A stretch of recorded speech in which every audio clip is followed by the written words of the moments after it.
आज की cabinet meeting माननीय मुख्यमंत्री ठाकुर सुखविंदर सिंह सुक्खू जी के नेतृत्व में संपन्न हुई और उसमें लगभग कोई 50 से अधिक जो हमारे प्रदेश के हित के, प्रदेश की डेवलपमेंट से जुड़े हुए जो हमारे विषय थे, एजेंडा थे, उस पे विस्तार से चर्चा हुई है। इसमें जहां नए संस्थान प्रदेश के भिन्न भिन्न विधानसभा हलकों में खोले जाएंगे, जिसके बारे में मैं आपको विस्तार से बताऊंगा और अलग से हमारा प्रेस नोट भी आएगा। इसके अलावा जो नीतिगत निर्णय लिए गए, जो हमारी एम्प्लॉयमेंट से संबंधित जो बातें हुई है, ये सभी बातें मैं आपके संज्ञान में लाऊंगा। आज हमारी कैबिनेट मीटिंग में जहां मैं रोजगार की बात कर रहा था, हमारे पशुपालन विभाग में लगभग कोई 1000 पोस्टें मल्टीटास्क वर्कर्स की आज हमारी कैबिनेट ने उसको स्वीकृति प्रदान की है। इसके अलावा हमारे ऐसे विधानसभा क्षेत्र जहां पर आपके जल शक्ति विभाग के डिविजन्स नहीं थे, वहां पर अलग से हमारी कैबिनेट ने, समस्त मंत्रिमंडल ने वहां पर अलग से जल शक्ति विभाग के डिविजन्स खोलने के निर्णय लिया है। ये इन टोटल 4 आपके डिविजन्स है, जो आपका एक चुवाड़ी यानी चंबा जिला में, जयसिंहपुर हमारे कांगड़ा डिस्ट्रिक्ट में, कसौली हमारे सोलन जिला में, ज्वालामुखी फिर से आपके कांगड़ा जिला में, ये 4 जल शक्ति विभाग के आपके डिविजन्स खुलेंगे। इसी तरह से हमने आज जहां नीतिगत फैसले की बात आती, पॉलिसी डिसीजंस की बात आती है, जैसे हमने पिछले वित्तीय वर्ष 2023 में भी एक महत्वपूर्ण निर्णय लिया था, क्योंकि माननीय मुख्यमंत्री की सोच है कि प्रदेश के अपने रिसोर्सेज, अपने संसाधनों में बढ़ोतरी हो, रिसोर्स मोबिलाइजेशन हो।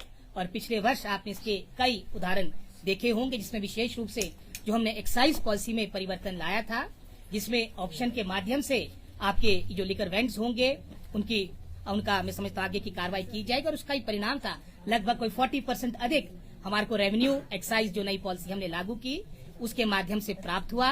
और इस वर्ष भी हम पिछले वर्ष का अनुसरण करते हुए इस वर्ष भी जो हमारे लिकर वेंड्स होंगे, नए सिरे से इनकी ऑप्शन होगी। और मुझे पूर्ण आशा है कि पुनः हमारी जो मैं समझता हूं रिसोर्सेज, जैसे पिछले वित्तीय वर्ष 2023-24 में भी काफी बढ़ोतरी हुई, इस वित्तीय वर्ष में जो आगामी हमारा वित्तीय वर्ष है 25-26 का, आपका 24-25 का, इसमें भी मैं समझता हूं अच्छा रचनात्मक बढ़ोतरी रहेगी। इसके अलावा मैं समझता हूं बहुत से हमारे संस्थान खोले गए, जहां मैंने जल शक्ति विभाग की बातें, जो डिविजन्स खुले हैं, वो आपके संज्ञान में बातें लाई। इसके अलावा मैं समझता हूं अगर हम पुलिस विभाग की बात करें, आपका sub division police office Dharampur में खोला गया, मंडी जिला में खोला गया। आपके मणिकरण एट कसोल में आपके नया पुलिस स्टेशन खोला गया। आपके भोरंज पुलिस स्टेशन के अंतर्गत आपकी पुलिस चौकी लदरौर में खोली गई। ये 3 मैं समझता हूं आपके महत्वपूर्ण, अगर गृह विभाग की बात करें, ये निर्णय लिए गए। इसके अलावा बहुत से, क्योंकि हमारा प्रदेश देवभूमि के रूप में जाना जाता है, बहुत से हमारे भिन्न भिन्न जिलों के जो आपके फेयर्स थे, मेले थे, क्योंकि आपने देखा होगा कि कहीं न कहीं जो हमारा एक रिच कल्चर है हिमाचल प्रदेश का, उसमें मैं समझता हूं हमारे आने वाली पीढ़ियों के लिए हमारे जो मेले हैं ये बने रहे, ये परंपरा कायम रहे। बहुत से आपके जो डिस्ट्रिक्ट लेवल के हमारे जो आपके मेले थे, उसको डिस्ट्रिक्ट से स्टेट की श्रेणी में लाया गया। उदाहरण के तौर पे अगर हम सलियाना की बात करें, जो जिला कांगड़ा में आपका पड़ता है, उसे स्टेट में समझता हूं जिला प्रदेश स्तर का आपका मेला घोषित किया गया। ये जयसिंहपुर विधानसभा क्षेत्र के अंतर्गत पड़ता है। सलियाना, ये जयसिंहपुर विधानसभा क्षेत्र के अंतर्गत है, जिला कांगड़ा में है। इसे भी आपका जो पहले आपका जिला स्तरीय था, इसको प्रदेश स्तरीय किया गया। और इसी तरह से आपका हरोली उत्सव ऊना जिला में पहले ये आपका डिस्ट्रिक्ट लेवल का था, इसे भी स्टेट लेवल का किया गया। घुमारवी ग्रीष्म उत्सव, इसमें तो मैं स्वयं भी आया हूँ एक दफा। सांगला आपके किन्नौर जिला का होली उत्सव, इसको भी आपका डिस्ट्रिक्ट लेवल का फेयर घोषित किया गया है। आपका होली मेला जयसिंहपुर, इसको भी जिला स्तरीय घोषित किया गया है। और एक हमारा अजमेर भराड़ी, ये भी बिलासपुर में पड़ता है, इसको भी डिस्ट्रिक्ट फेयर के रूप में घोषित किया गया। और एक और आपका जो नगरोटा बगवा में आपका लिद बड़ के नाम से जो हमारा आपका ये फेयर है, मेला है, इसको जिला स्तर से प्रदेश स्तर के मेले के रूप में इसे भी हमारी कैबिनेट ने स्वीकृति प्राप्त की। एक हमारा और गंगत विधानसभा क्षेत्र का कहलू महाराज नाम करके हमारा जो वहाँ पर मेला होता है, बाकी डिटेल में जो प्रेस नोट होगा उसमें सारी बातें स्पष्ट रूप में होगी, उसे भी जिला स्तर का मेला घोषित किया गया। इसके अलावा मैं समझता हूँ हमारे जो पीटीए टीचर्स थे, जो काफी वर्षों से उनकी मांग रही, जो लेफ्ट आउट आपके पीटीए टीचर्स थे, यानी वो टीचर्स जिनको ग्रांटिंग एड गवर्नमेंट के द्वारा अभी तक मिल रही है, इनकी संख्या भी लगभग 41 के आसपास थी। इनकी भी काफी समय से मांग थी कि हमको भी एट पार जिस तरह से अन्य हमारे जो पीटीए टीचर्स को रेगुलराइज किया गया है, हमारी सर्विसेज को भी सरकार टेक ओवर करे। ये भी एक महत्वपूर्ण निर्णय हमारी सरकार ने लिया है। और इसके अलावा हमारे स्वास्थ्य क्षेत्र में आपके बहुत से संस्थान आपके खोले गए। उदाहरण के तौर पे आपके सिरमौर विधानसभा क्षेत्र के कांडी जीपी ग्राम पंचायत कोटा में अलग से पीएचसी की गई। आपके टिक्कर क्षेत्र में आपके कुठाड़ी को पीएचसी का दर्जा दिया गया।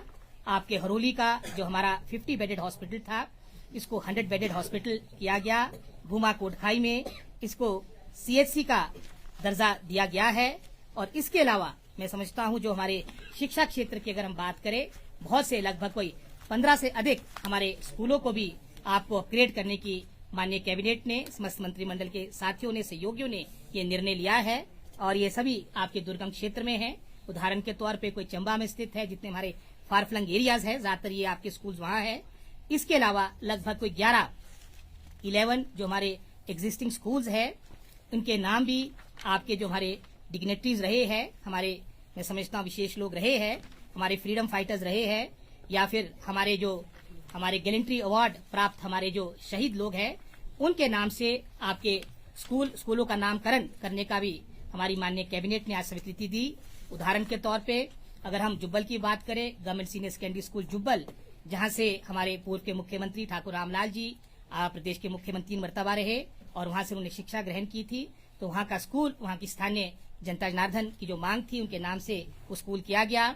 इसी तरह से हमारा जो गवर्नमेंट कॉलेज ज्वाला जी, वहां पर भी हमारे जो वहां के पूर्व के विधायक रहे पंडित सुशील रतन जी, साथ ही साथ फ्रीडम फाइटर भी रहे, उनके नाम से ये हमारा ज्वाला जी का गवर्नमेंट कॉलेज रखा गया। इसी तरह से गग्गल में, कांगड़ा में हमारे जो फ्रीडम फाइटर थे ताराचंद जी, जिनको ताम्रपत्र भी प्राप्त था, उनके नाम से हमारा सीनियर सेकेंडरी स्कूल गग्गल का नाम रखा गया। इसी तरह से हमारे सिरमौर जिला में हमारे नारंग आपका जो स्कूल है, वहां पर पंडित दुर्गा दत्त, उनके नाम से, जिन्होंने बहुत बड़ी योगदान दिया वहां पर स्कूल को स्थापित करने के लिए, आज से कोई 100-100 वर्ष पूर्व उनके नाम से ये आपका स्कूल किया गया है। इसी तरह से हमारे 7 अन्य स्कूल जहां हमारे गैलेंट्री अवार्ड प्राप्त हमारे जो वीर सपूत है हिमाचल प्रदेश के, उनके नाम से स्कूलों का नाम रखा गया।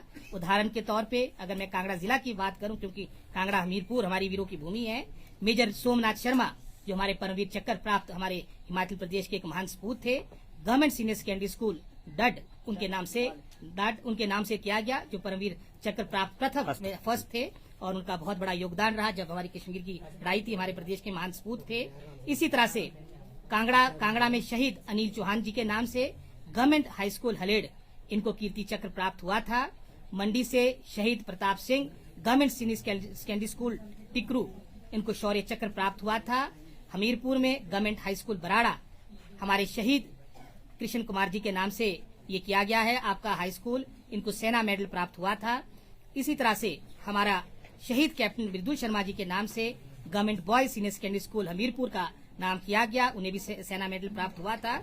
इसी तरह से कांगड़ा में आपके शहीद सुरेंद्र सिंह जी के नाम से आपके government senior secondary school Baraur, इनका नाम रखा गया, नामकरण किया गया स्कूल का, इनको भी सेना मेडल प्राप्त हुआ था। और इसी तरह से हमारे शिमला जिला में शहीद वेद प्रकाश जी के नाम से गवर्नमेंट सीनियर सेकेंडरी स्कूल बेचरी का नाम रखा गया है, इनको भी सेना चक्र प्राप्त हुआ था। और इसके अलावा भी अभी हमारी मैं समझता हूँ और भी हमारे नाम विचाराधीन है। अभी जो प्रथम चरण पे जिसपे हमारी मैं समझता हूँ कमेटी ने और अपने माननीय कैबिनेट ने मुहर लगाई है, ये 11 स्कूल्स है। और इसी तरह से हमारे 2 डिविजन्स पीडब्ल्यू डिपार्टमेंट के नए खुले हैं प्रदेश में, एक नदौन में और दूसरा हरोली में। तो एक तरह से मैं समझता हूँ काफी जो प्रदेश के हित में बहुत से आज निर्णय लिए गए हैं और विस्तार से इसके बारे में डिटेल में जो सारी, इसके अलावा जो कुछ बातें मुझसे छूटी है, जो आपको प्रेस नोट आएगा पब्लिक रिलेशन के द्वारा, उसमें सारी बातें आपको उपलब्ध हो जाएगी। एसएमसी शिक्षकों का क्या हुआ? हाँ, नेक्स्ट कैबिनेट में जो रिकमेंडेशन हमने रखी है, जो एक कमेटी हमारी बनी थी माननीय कैबिनेट, माननीय मुख्यमंत्री जी के आदेश अनुसार, इसमें मेरी अध्यक्षता में कमेटी थी। अनिरुद्ध सिंह जी, विक्रमादित्य सिंह जी उसके मेंबर थे। और हमारा प्रयास है कि शीघ्र अतिशीघ्र कुछ ही दिनों के अंदर उन सभी प्रस्तावों को भी हम कैबिनेट में ले जाएंगे और वहां पर भी मैं समझता हूं जो बेस्ट पॉसिबल होगा, जो उनके हित में होगा, क्योंकि विशेषकर दुर्गम क्षेत्र में, फार फ्लंग एरियाज में वो बहुत वर्षों से सेवाएं दे रहे हैं। ये सारी बातें सरकार के संज्ञान में है। हाँ सर, कैबिनेट से कुछ मंत्री नाराज होकर निकले। कोई नाराजगी की बात नहीं, कोई नाराजगी की बात नहीं। आप निकले थे। मेरे आंखों में कभी आंसू नहीं है। मेरे हमेशा लालगी रहती है, आज से नहीं, आप तो मेरे को बहुत पहले से जानते हैं। आज क्यों निकले थे सर? मैं एक्चुअली मेरा बेटा हॉस्टल गया आज फर्स्ट टाइम, मैंने उधर जाना था तो कि एजेंडा कंप्लीट करके जाओ तो बेहतर रहेगा। वो आज फर्स्ट टाइम हॉस्टल जा रहा, मैंने अभी 20 से जाना है। सर, हर्षवर्धन चौहान का इस मीटिंग में मौजूद थे क्यों? पिछले ना उनसे बात हो, उनसे मेरी बात हो गई थी, उनका पीजीआई में चेकअप है और वो शाम को शिमला पहुंच जाएंगे। Thank you very much. Pending result sir, जो आप बैठे हुए हैं अभी भी, जो ये नेक्स्ट कैबिनेट में आपका समझो कि विद इन 3-4 डेज आपकी हमारी फिर से कैबिनेट होगी, जिसमें कौन सा वीडियो आपको बनाकर गए, अब भावुक होके बाहर निकल गए। नहीं, हम पहाड़ी आदमी भावुक